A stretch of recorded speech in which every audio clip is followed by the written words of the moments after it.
लोग हजारों वर्ष तक तपस्या कर रहे थे, भगवान नहीं मिले, और ध्रुव जी को 5 महीने में मिल गए। जैसे 5 महीने में भगवान मिले ध्रुव जी को, तो सब संत अपना झोला उठा करके चले गए अपने घर। किसी ने पूछा अरे कहाँ? बोले भगवान तो बड़े स्वार्थी हैं, भगवान तो ऊंच नीच देखते हैं। बताओ ध्रुव को 5 महीना में मिल गए, हम यहाँ 5000 साल से यहाँ इतने सारे संत लगे हुए हैं, अभी तक ठाकुर जी नहीं मिले, उसको 5 महीने में मिल गए। इसका मतलब क्या है? ठाकुर जी आपका वर्ष विधि नहीं। कई लोग, मैं घरों में जाता हूं, मुझसे कहते हैं महाराज जी हम पता है 4 घंटे पूजा करते हैं, हम 4 बजे उठ जाते हैं, नहा धो करके 5 बजे बैठ जाते हैं और 8 बजे तक मैं हिलता नहीं हूं, ठाकुर जी की पूरी पूजा कर 4 घंटे करता हूं। लेकिन 4 घंटे में आप कितनी बार तो झपकी लग जाती है, कितनी बार तो फोन उठा लेते हैं, रामू चाय बना देना, आप मेरी पूजा हो रही है पूरी। ऐसे 4 घंटे का क्या फायदा है? लेकिन आप 4 मिनट भी ठाकुर जी के सामने बैठे और बिल्कुल निष्फिक्र होकर के, देहाभिमान शून्य होकर के, पूर्ण रूपेण ठाकुर जी के होकर के बैठते हैं, तो 4 घंटा व्यर्थ है, 4 मिनट श्रेष्ठ है। उद्देश्य उसकी पवित्रता। बदलने को एक क्षण भी बहुत है, और ना बदलने को एक जन्म भी कम पड़ जाएगा। बदलना होगा तो एक क्षण में बदल जाओगे, बस उस क्षण में उद्देश्य पवित्र हो, उस क्षण में भाव पवित्र हो, उत्कंठा पवित्र हो। ध्रुव जी की तपस्या 5 महीने की थी, लेकिन 5 महीने में भगवत प्राप्ति की उत्कंठा। उत्कंठा मतलब, उत्कंठा किसे कहते हैं? उत्कंठा मतलब जैसे आप संसारी वस्तु को प्राप्त करने के लिए लगन लगाते हो, लगे रहते हो, मुझे आईफोन चाहिए चाहिए, कितने का मिलेगा? बोले इतने का मिलेगा, इसके लिए चाहे मुझे जो कुछ करना पड़े। माता पिता लोभ देते हैं बालक को, इतने % मार्क्स लाएगा तुझे मैं आईफोन दूंगा।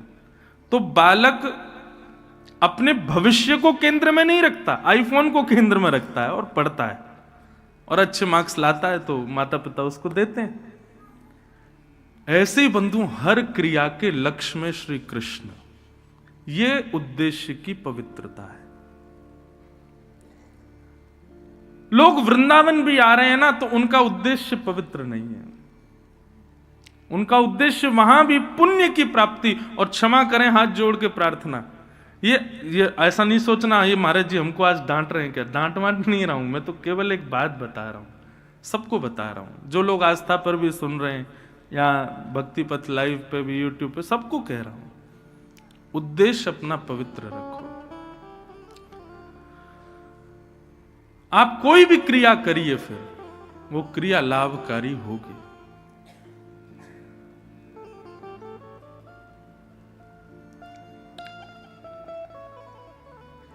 पांच 5000 वर्ष की तपस्या से ठाकुर जी नहीं मिले, 5 महीने की तपस्या में ठाकुर जी प्रकट हो गए। क्यों? क्योंकि ध्रुव की तपस्या में उत्कंठा बहुत थी, तड़प बहुत थी ठाकुर जी से मिलने की। स्वामी विवेकानंद ने पूज्य श्री रामकृष्ण परमहंस जी से जाकर के कहा मुझे भगवान से मिलाओ। रामकृष्ण परमहंस बोले 100 माला करके आओ, भगवान मिलेंगे। स्वामी विवेकानंद जल्दी जल्दी 100 माला करके आ गए। बोले गुरुजी 100 माला हो गई, भगवान नहीं मिले मुझे। बोले 1000 माला करो फिर मिलेंगे। 1000 माला जल्दी जल्दी कर दी, बोले भगवान नहीं मिले।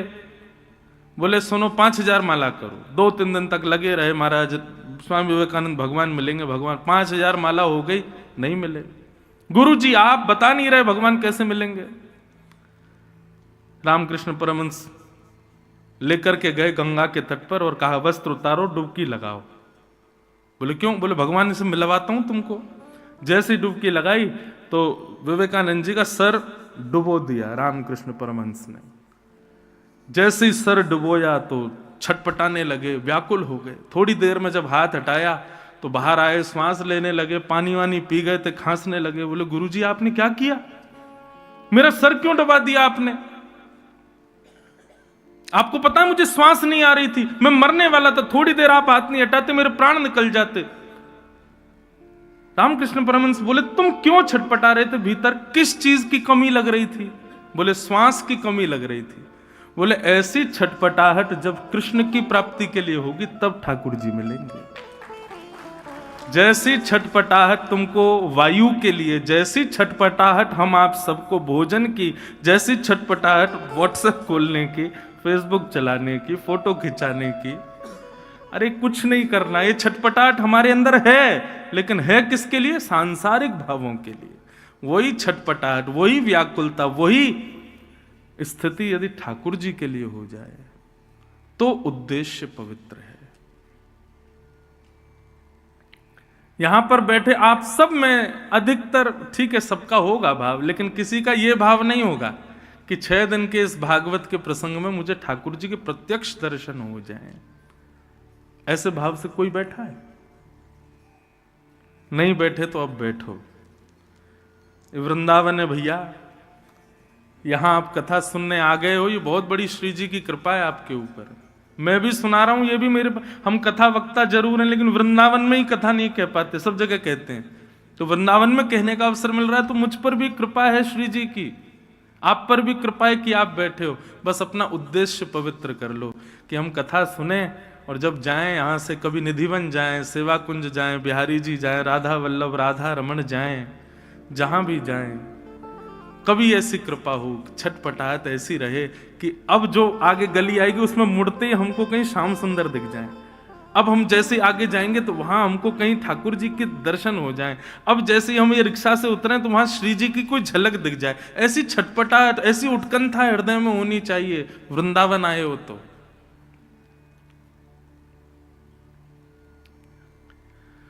उद्देश्य पवित्र रखो बंधुओं। श्रीमद् भागवत, मैं आपके सामने खुली बात कहूं, मैं कथाओं में भी कहता हूं, आप यदि धर्म, अर्थ, काम, मोक्ष या सांसारिक किसी कामना से कथा सुन रहे हैं, करा रहे हैं, आपकी वो कामना कभी पूरी नहीं होगी।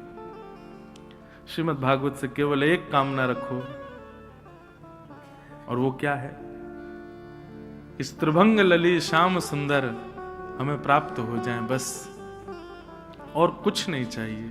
निश्चित मानिएगा, हमारी बात पर विश्वास कर लीजिएगा, अन्य भाव आपके पूर्ण नहीं होंगे, लेकिन ठाकुर जी की प्राप्ति के लिए आपने एक कथा भी यदि श्रवण की तत्परता से, तो 7 दिन के अंदर ठाकुर जी की एक झांकी कहीं ना कहीं दिख जरूर जाएगी। और बता दें कैसे दिखेगी। सबसे पहले ठाकुर जी जब मन बनाते हैं किसी से मिलने का, तो स्वप्न में आते हैं। सबसे पहले स्वप्न में दर्शन होता है ठाकुर जी का। स्वप्न में ठाकुर जी दिख जाएं, किसी से शेयर नहीं करना, किसी को बताना नहीं, कुछ नहीं, बस अपने हृदय में ही रखो, प्रसन्न हो जाना। हाँ, ठाकुर जी स्वप्न में आ गए, इसका मतलब ठाकुर जी हमको चुन चुके हैं मिलने के लिए। अब हमको और प्रयास करना है कि बस ये स्वप्न के ठाकुर जी प्रत्यक्ष आ जाएं। स्वप्न दर्शन के बाद अनुभव होगा, अनुभूति होगी, ऐसा लगेगा कि यहां ठाकुर जी हैं, यहां ठाकुर जी हैं। कोई पत्थर देखोगे उसकी आकृति में ठाकुर जी, बादल देखोगे तो उसकी आकृति में ठाकुर जी। हम हवाई जहाज में जब बैठते हैं तो खिड़की वाली सीट पे ही बैठता हूं, तो हमारे पंडित जी बोलते हैं, महाराज जी आप 5000 बार बैठ चुके हो, फिर भी खिड़की पे ही क्यों बैठते हो? मैंने कहा मैं बादलों की आकृति देखता हूं, कभी कभी ठाकुर जी दिख जाते हैं। उस आकृति में कभी कभी ऐसा लगता है शाम शाम कहीं दिख जाएं, इसलिए खिड़की की तरफ बैठता हूं कि आकृतियां वो देखता रहूं। हमारी हर स्थिति, हर भाव ऐसे हो जाएं बंधुओं कि नकारात्मकता कहीं ना रहे। घर से निकलते छींकते हैं तो लोग पानी देते, पानी पियो, अशुभ है। नहीं, वैष्णवों के लिए कुछ अशुभ नहीं होता। जिसके चित्त में ठाकुर जी हैं उसके लिए सब चीज भावुक है, सब चीज अच्छी है।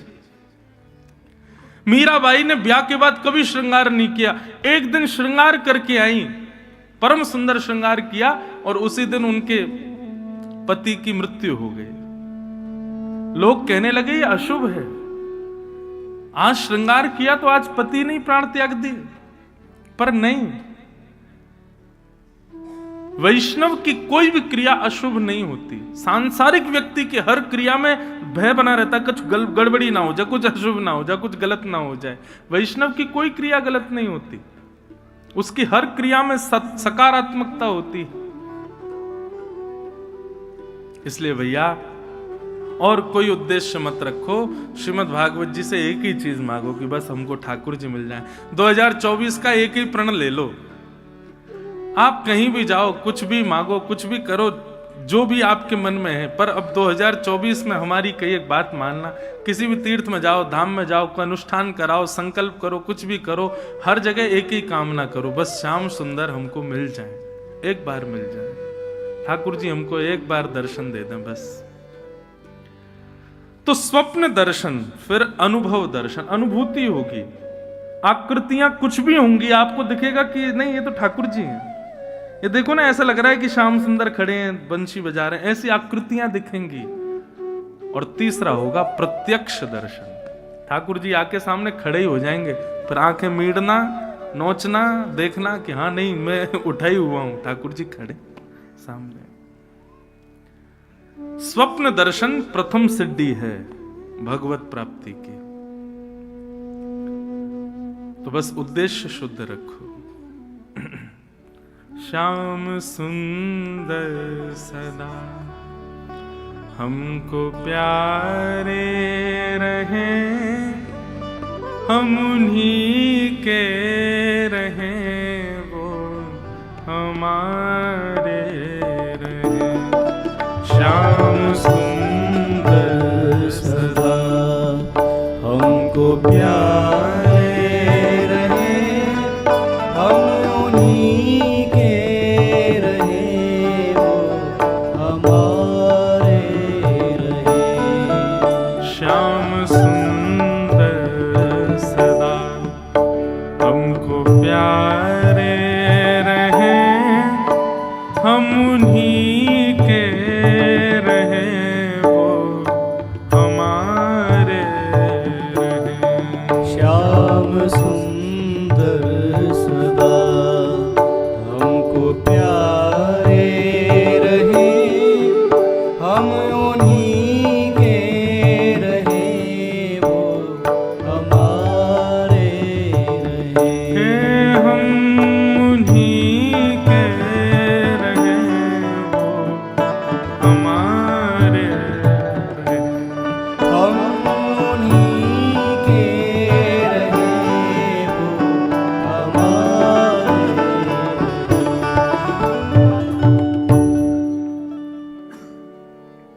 आइए अब भागवत के प्रथम स्कंद में प्रवेश करें।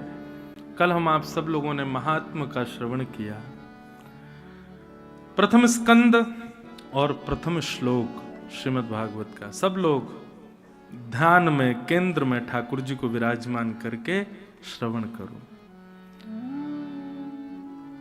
जन्माद्यस्य यतोऽन्वयादितरतः चार्थे स्वविज्ञस्वराट्, तेने ब्रह्म हृदय आदिकवये मुह्यन्ति यत्सूरयः। तेजो वारिमृदां यथा विनिमयो यत्र त्रिसर्गो मृषा, धाम्ना स्वेन सदा निरस्तकुहकं सत्यं परम धीमहि। श्रीमद् भागवत के प्रथम श्लोक में किसको वंदन किया गया? सत्यम परम धीमहि, जो भी परम सत्य है मैं उसको वंदन करता हूं। यहां पर स्पष्ट नाम क्यों नहीं लिया गया? सीधे भगवान का नाम ले लेते तो एक जो ये विडंबना लोगों के मन में बनी हुई है, शंकर जी बड़े हैं कि भगवान कृष्ण बड़े हैं कि जे बड़े हैं कि वो बड़े हैं, ये जो ऊंच नीच बनी रहती है सबके मन में, ये क्लियरिफाई हो जाती कि हाँ चलो भागवत के प्रथम श्लोक में इनको वंदन है तो ये सबसे बड़े। एक बात कहें बंधुओं, ये बड़ा छोटा ये हम संसारी लोगों की दृष्टि में होता है, देवताओं में, ठाकुर जी में शायद ये भाव कभी नहीं होता होगा। ये हम मानवों के अंदर ही होता है कि ये ऊंचे हैं, ये छोटे हैं, ये बड़े हैं, ये नीचे हैं, ये काले हैं, ये गोरे हैं, ये धनवान हैं, ये निर्धन हैं। ठाकुर जी की दृष्टि में तो समत्व भाव होता है, सम। ये दृष्टि हमारी होती है कि हम ऊंच नीच देखते हैं। ठाकुर जी को इससे कोई अभिप्राय नहीं। बहुत सावधानी से सुनो। सत्यम परम धीमहि, यहां पर परम सत्य को वंदन किया गया। सत्यम धीमहि कह देते, मैं सत्य को प्रणाम करता हूं, ऐसा भी नहीं। परम क्यों कहा? परम सत्य कौन है? कलयुग केवल नाम आधारा, सुमिर सुमिर नर उतरे ही पारा। एक बात बहुत ध्यान से समझ लीजिए बंधुओं कि कलयुग में तीर्थ यात्राएं करना, बहुत मंदिरों में जाके दर्शन करना, ये इतना जरूरी नहीं है। कलयुग में तन को एक जगह बिठा करके मन से ठाकुर जी का नाम उच्चारण करना, यह बहुत आवश्यक है। कलयुग में नाम की प्रधानता ज्यादा है, दर्शन की प्रधानता, ठाकुर जी के श्रृंगार की प्रधानता, ठाकुर जी के उत्सवों की प्रधानता ठीक है, करनी चाहिए जब समय मिले, जब अवकाश हो, पर सबसे ज्यादा प्रधान है ठाकुर जी का नाम स्मरण। लेकिन आपको एक बात बताएं, व्यक्ति तीर्थ यात्रा कर लेता है, व्यक्ति उत्सव कर लेता है, ठाकुर जी की सेवा श्रृंगार कर लेता है, लेकिन उससे कहो एकांत में बैठ के नाम जपो, वो नहीं कर पाता। क्यों? मन एकाग्र ही नहीं है। बंबई में मेरी कथा चल रही थी तो एक व्यक्ति बोला, महाराज जी जब मैं नाम जप करता हूं ना तो नेत्र बंद करता हूं तो मुझे ठाकुर जी नहीं, मुझे अप्सराएं दिखती हैं, मैं क्या करूं? सोचो, आप हंस तो गए सब, लेकिन एक बात कहें, यहां पर बैठे भी 95% लोगों को भी ऐसा ही कुछ दिखेगा, ठाकुर जी नहीं दिखेंगे। यहां पर बैठे भी 90% लोगों को ठाकुर जी नहीं दिखेंगे नेत्र बंद करने पर।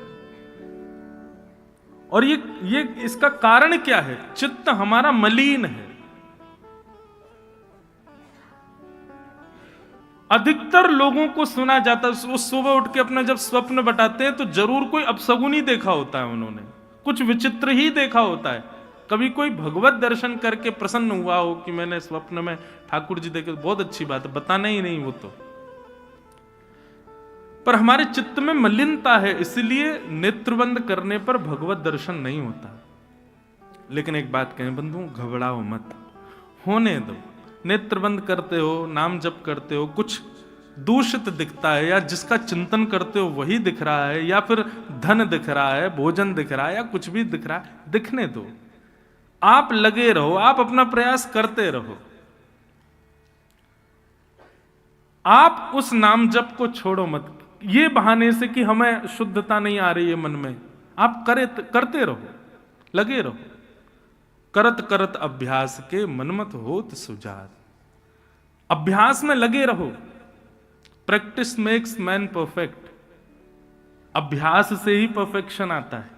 आप अभ्यास कीजिए। ये कली का प्रभाव है। कलयुग नहीं चाहता कि हम भजन करें, इसलिए कली दूषित विचार हृदय में प्रकट कर देता है। परंतु आप लगे रहो, लगे रहो, लगे रहो, लगे रहो, तो कली भी समझ जाएगा हम चाहे कितना भी कर लें, ये रुकने वाला नहीं है। तो एक समय कली आपके आगे हाथ जोड़ देगा और उसके बाद अपने आप पवित्र विचार आने प्रारंभ हो जाएंगे। और ये होगा ही, सबके साथ होगा। 10 बार, 15 बार, 20 बार ध्यान में अपवित्रता आएगी। उसको पवित्र करने के साधन क्या है? सत्संग। सत्संग का मतलब किसे कहते हैं? सत्संग कोई प्रवचन करे और आप बैठ के सुनो, ये सत्संग है? नहीं। सत्संग के बहुत सारे रूप हैं। सद व्यक्ति का संग सत्संग, सद भोजन का संग सत्संग। आप क्या खाते हैं, क्या पहनते हैं, क्या पीते हैं, किसके संग रहते हैं, कैसी जगह जाते हैं, ये सब सत्संग कहलाता है। मुझसे किसी ने कहा, महाराज जी आप धोती ही क्यों पहनते हैं, बगलबंदी ही क्यों पहनते हैं, तिलक क्यों लगाते हैं? यह रूप धारण करना भी सत्संग है।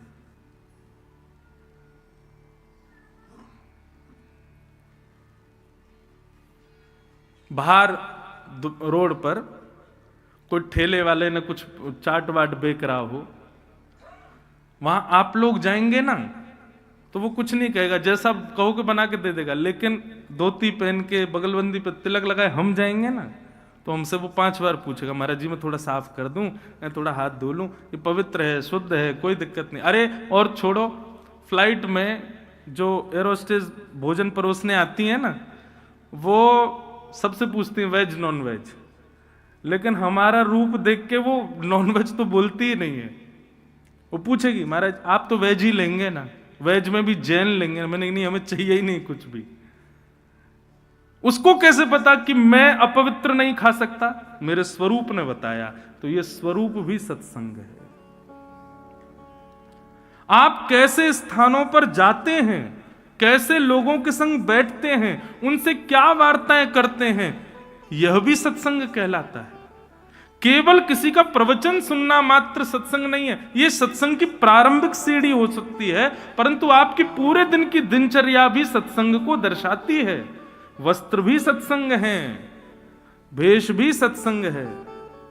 मीराबाई कहती है ना, हम लोग श्रृंगार करते हैं, किस लिए करते हैं? हम सजते हैं, साड़ी पहनते हैं, कुर्ता पहनते हैं, कुछ भी पहनते हैं, गले में हार पहनते हैं, कानों में कुंडल लगाते हैं, किस लिए? परफ्यूम लगाते हैं ताकि 4 लोग हमसे पूछें भाई साड़ी कहाँ से ली, कुर्ता कहाँ से लिया, कुंडल बड़े बढ़िया, आपके गले का हार बहुत सुंदर, परफ्यूम कौन सा लगाया। हम दूसरे को रिझाने के लिए ही पूरी क्रिया करते हैं।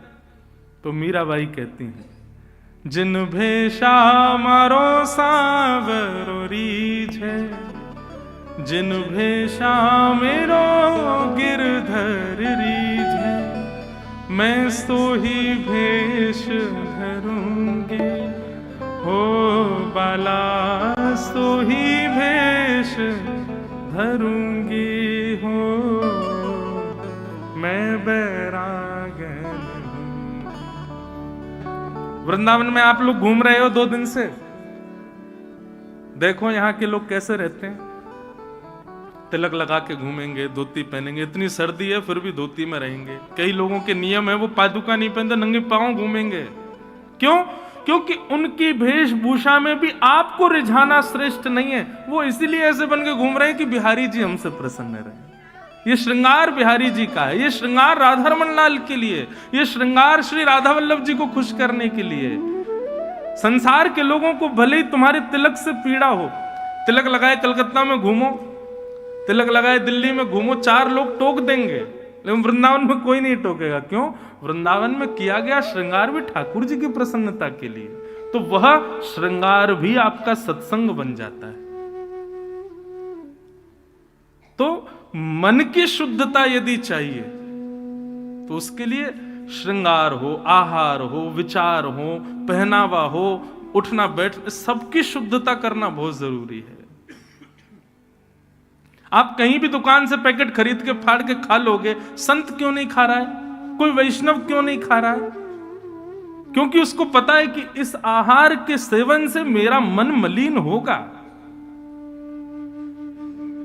संत महापुरुष तो अपना जल भी संग लेके चलते हैं, वो बाहर का जल भी नहीं पीते। क्यों? जल पीने से, जैसा खाओ अन्न वैसा होवे मन, जैसा होवे मन वैसे होवे विचार, जैसे होवे विचार वैसी होवे क्रिया, जैसी होवे क्रिया वैसी होवे गति। तो सत्संग का मतलब केवल किसी सद व्यक्ति को श्रवण करना ये सत्संग नहीं है, अपने आचार विचार को भी शुद्ध करना ये सत्संग है। ये सब सत्संग है। और ये जब क्रिया में आएगा, आपके आचार विचार, पहनाव उड़ाव, खान पान, ये सब शुद्ध होते चले जाएंगे। फिर लगाना आप नेत्र बंद करना, कोई अप्सरा नहीं दिखेगी। फिर तो त्रिभंग ललित श्याम सुंदरी दिखाई देंगे, फिर तो हमारी किशोरी जी दिखाई देंगे, फिर तो ललिता विशाखा ये सखियां दिखाई देंगी। भगवत रसिक जी का एक पद है, आहा बहुत सुंदर भाव है। हमारो वृंदावन उर और, हमारो वृंदावन उर और। क्या अर्थ क्या है इसका? श्री भगवत रसिक जी कह रहे हैं कि हमारे लिए प्रकट वृंदावन नहीं है, हमारा वृंदावन तो हमारे चित्त में है, हमारे हृदय में है। बंधुओं, अप्रकट वृंदावन में ये ईंट पत्थर नहीं है, अप्रकट वृंदावन में ये सब हॉल नहीं है, ये बने हुए बड़ी बड़ी बिल्डिंगें नहीं है अप्रकट वृंदावन। वास्तविक वृंदावन में तो चिन्मय है वो। वहां पर वृक्ष भी राधा कृष्ण, वहां के वृक्ष वल्लरियां, वहां के कोई इमारत भी दिखे ना अप्रकट वृंदावन, तो वो भी श्याम सुंदर है। और वो वृंदावन कहां बसता है? वो हमारे चित्त में बसता है, हमारे मन में रहता है। हमारो वृंदावन और हमारो वृंदावन, माया काल तहाँ नहीं व्यापे, माया काल तहाँ नहीं व्यापे, जहाँ रसिक सिर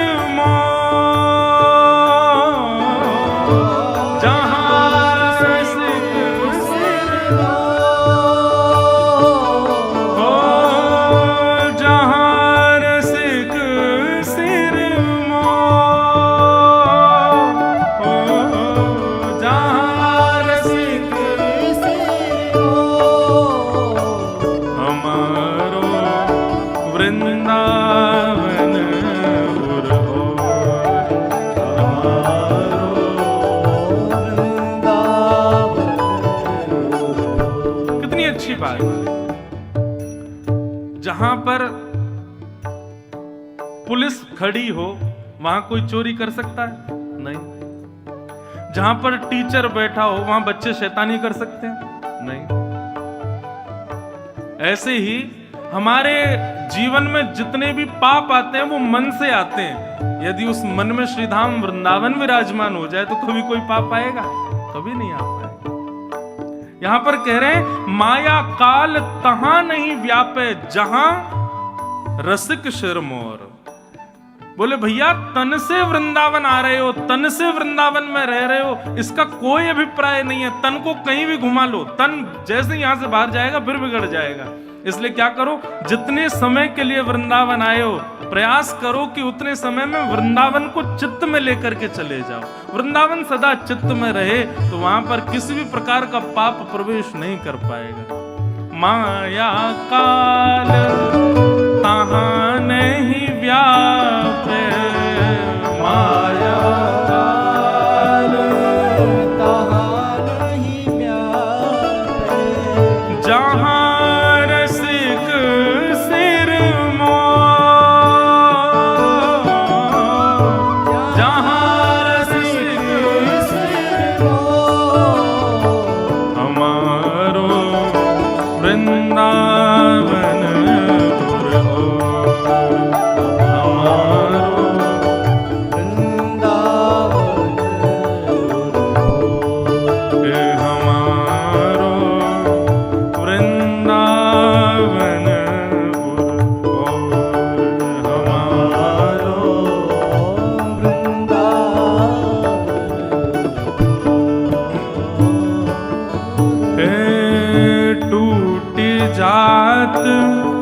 सत असत वासना टूट जा